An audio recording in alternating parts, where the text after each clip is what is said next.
c'est parti. L'étranger d'Albert Camus, t'en as bouffé au lycée, mais je pense que Camus c'est important.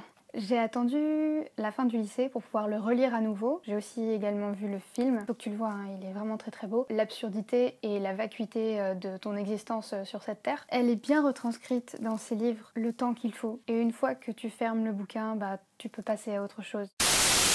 D'abord, le cerveau est un organe qui n'est pas spécifique à l'homme. Les vertébrés aussi ont un cerveau. Chez l'homme, il se trouve dans la boîte crânienne, c'est-à-dire dans la tête, et plus précisément au-dessus du cervelet et du tronc cérébral, qui constituent le reste de l'encéphale. Il pèse entre 1,3 et 1,4 grammes, soit 2%.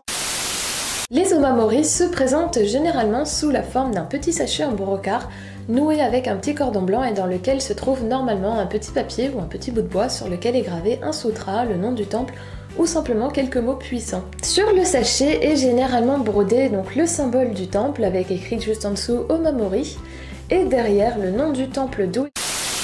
Des kilomètres de pavillons ont été construits sur des terrains disponibles autour des villes, sans une réflexion d'ensemble et avec pour seul principe de mobilité la voiture. C'est alors que naît Suburbia, devenue une image de l'American Dream, de la réussite sociale, d'une vie.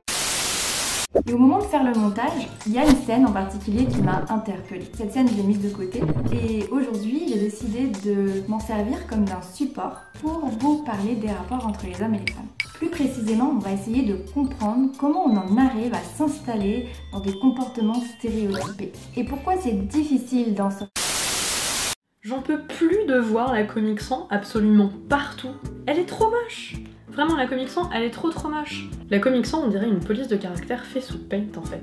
Ça peut pas être pire que du word art. La Comic Sans, on dirait que c'est une police de caractère sortie du cul d'un clown. Il y a encore des profs d'anglais à la fac qui font leur polycopier en Comic Sans.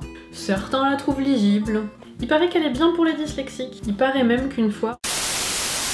Aujourd'hui, je viens de parler de la grossophobie. La grossophobie, qu'est-ce que c'est? C'est tout simplement une forme de discrimination envers les personnes grosses. Cette discrimination envers les personnes grosses, elle peut se montrer de différentes façons.